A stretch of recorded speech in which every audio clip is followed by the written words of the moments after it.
There's been so much talk in the media that is this the best time to purchase real estate? Is the interest rate going to keep going up? What is going to happen? Potential recession coming our way, and the question is this the right time to buy? Well, the answer is yes and no. For some of you, it's a horrible time to buy, but for the others, there are a lot of opportunities in this market. So in this video, I'm going to break down who should buy and who shouldn't.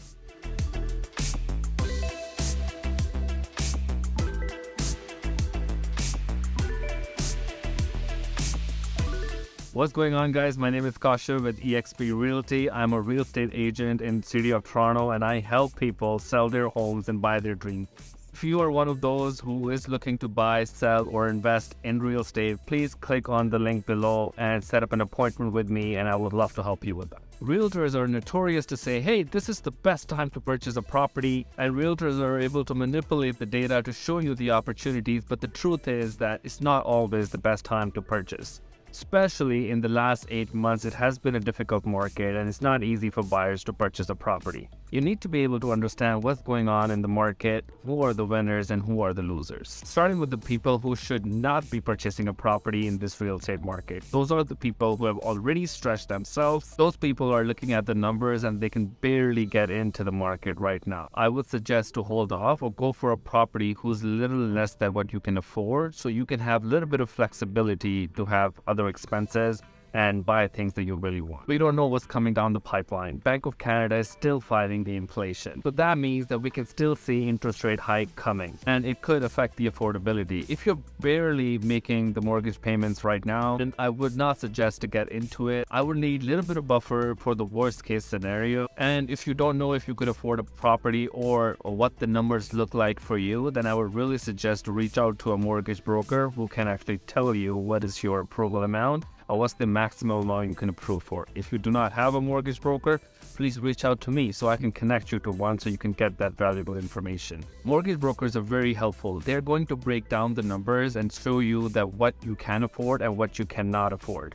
And that would really help in your case, because then you know that you have the information in hand so you can make a better informed decision. So the other person who should not be purchasing a property in this real estate market is a person who does not have a steady income or who does not have a secure job, because we possibly could be heading into a recession, because it is very important to look at the economic factors and how they're going to impact your employment and day-to-day life. We have mortgage to pay and we have bills to pay, and we need to make sure that we hold on to that property. If you fall in any of those categories that I just mentioned, then I would suggest to hold off. It is too risky for you, and if you really want to purchase a property, I would suggest to save some more money or potentially buy a smaller property so you can have a little bit of flexibility. Keep in mind that the property that you purchase for the first time, that may not be the property that you're going to live for many years to come. A lot of my clients actually purchased their first property and they rented it out while they continue to rent as well.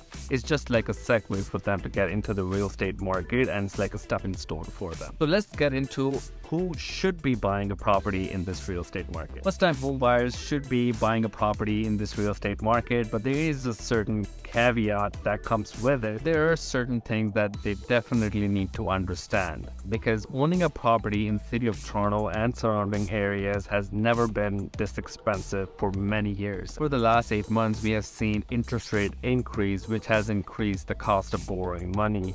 Therefore, your mortgage payments and your monthly expenses have also skyrocketed. So that being said, it is advantageous to get into the market with lower purchase price than a lower interest rate, because interest rates are always changing. That's why we say you date the rate and you marry the house. For those of you who do get in when prices are low, assuming the prices will go back up in a couple of years or 3 years when market stabilizes, then you're definitely walking out with 15 to 25% equity in that property, which is a huge opportunity for you to climb that real estate ladder much faster than you would otherwise. So that means nothing if you can't afford a monthly mortgage payment. That's why it's very important for you to meet a mortgage broker and crunch your numbers down to make sure you have that affordability for monthly expenses, and make sure you leave some of the buffer zone there as well, just in case the interest rate do further go up in the future. The second type of people who can take advantage of this real estate market are the move-up buyers. If you own a condo and you are looking to move into a townhouse, semi-detached or detached, then this is the right time for you. Condo prices are down between 15 to 20%. However,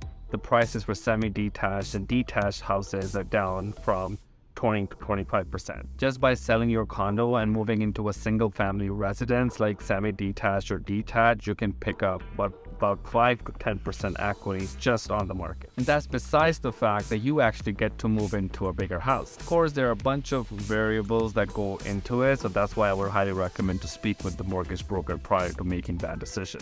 And also, if you already have a mortgage on a condo which is on a locked-in rate, then you can speak with your mortgage broker to see if you can transfer that mortgage over from condo to a new house that you are going to purchase. And if your mortgage is coming up for renewal and you are going to lock in a higher rate anyway, so this might be the best time for you to actually make a move on a property as well, because you are going to get that rate anyways on a condo. Might as well get it on a semi-detached or a detached property, which will be more spacious and the home that you really want and you always wanted to get. And a third type of people who should be purchasing a property in this real estate market, yes, you guessed it, the investors. This is the time for investors. They have saved up a lot of money, they have saved up their down payment, and they have been looking for deals and opportunities in the real estate market for a long time.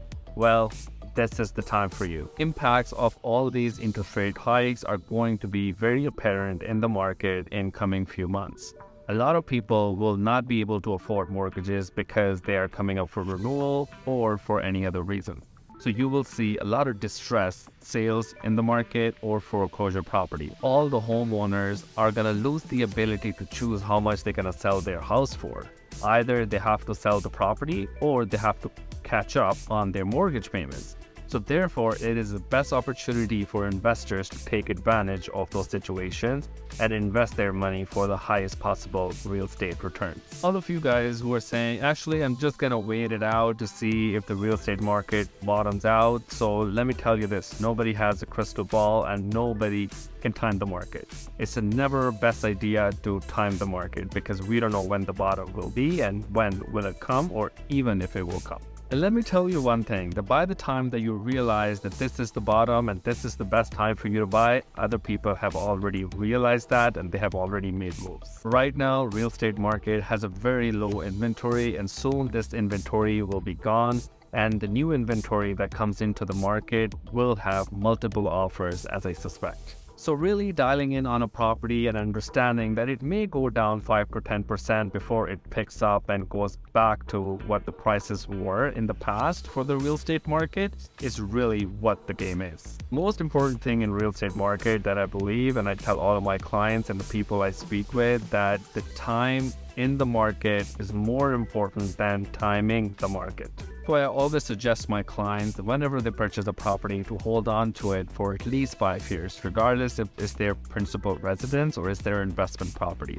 Because once they hold on to that property for 5 years, they have created enough buffer zone for themselves. Regardless of what the market does in the future, they have built up enough equity for them to upsize. If market is such that you have made enough equity in your property in 2 to 3 years and you want to make a move, then yeah, go for it. But I always consider a worst case scenario. Hence, I always suggest to keep it for 5 years in regards to the market fluctuations and what the interest rate might do and what the future holds. I hope this video provided some value and insight that what people should hold off for now and what people should go ahead and pull the trigger and purchase the property. Let me know in the comment section, what do you guys think, if you agree with my suggestions or if you have any other suggestions that I should know about. And do not forget to hit the like button and subscribe for more videos like that. Take care and have yourself a wonderful day.